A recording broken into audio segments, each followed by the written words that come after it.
শেষ দিকে চলে এসেছে অমর একুশে বইমেলা। মেলা শেষ হচ্ছে শুক্রবার, তাই ২৬তম দিনে মেলা প্রাঙ্গণে ছিল দর্শনার্থী ও পাঠকদের ভিড়। বাকি ২ দিনে বিক্রি বাড়বে এমন আশা প্রকাশকদের। বইমেলা ঘুরে বিস্তারিত জানাচ্ছেন স্বপন আহমেদ।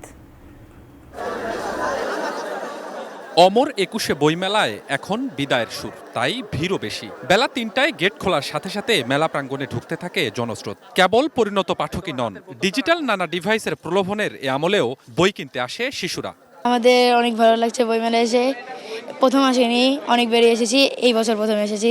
ঢাকার বাইরের অনেকে শুধু মেলার জন্যই এ নগরে আসেন। ব্যক্তিগতভাবে যেমন আসেন অনেকে, তেমনি সংস্কৃত মনস্ক সচেতন অনেক শিক্ষক আছেন ছাত্রছাত্রী নিয়ে। তাদের চাওয়া পাঠ্য বইয়ের পাশাপাশি অন্যান্য বইয়ের প্রতি শিক্ষার্থীদের ভালোবাসা তৈরি হোক। আমরা যেহেতু শিক্ষকতা করি, আমরা চাই যে আমাদের শিক্ষার্থীরা বই পড়ুক এবং এই বই পড়ার মাধ্যমে তারা নিজেরা বদলে যাক, পাশাপাশি যেন সমাজটা বদলে যায়। সেই জন্য আমরা চেষ্টা করি শিক্ষার্থীদেরকে বইমুখী করার জন্য। কিনিনি এখনো, মাত্র আসলাম, দেখবো তারপর কিনবো। ফ্যামিলি নিয়ে আসছি, সবাইকে বই কিনে দিয়েছে এবং ইনশাল্লাহ আরো অনেক বই কিনবো। বইমেলা তো আমার জন্য একটা ইমোশনাল জায়গা। প্রত্যেকবার বাবা নিয়ে আসে, এবার বাবা একটু বিজি থাকতে নিয়ে আসতে পারলেন না। সময় না বাড়লে এবারের মেলা শেষ হচ্ছে শুক্রবার।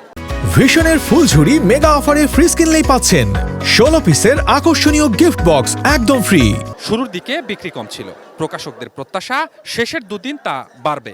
যে প্রত্যাশাটা আমরা করেছিলাম গত বছরের তুলনায় আসলে আমাদের সেলসটা একটু কম। মানুষের ভিড় হচ্ছে অনেক, বাট সেলস ওরকম হচ্ছে না। আর একটা শুক্রবার আছে, লাস্টের দিন 28 তারিখ পড়েছে, সেদিন শেষের দিন বইমেলা আরও বেশি পাঠকের পদচারণায় আরও বেশি সুন্দর হয়ে উঠবে। বুধবার মেলায় লেখক ও নাট্যকার ডক্টর লিপি মনোয়ারের 3টি বইয়ের মোড়ক উন্মোচন হয়। এই নিয়ে এদিন মেলায় এসেছে 166টি বই। এবার এখন পর্যন্ত প্রকাশিত বইয়ের সংখ্যা 2788টি।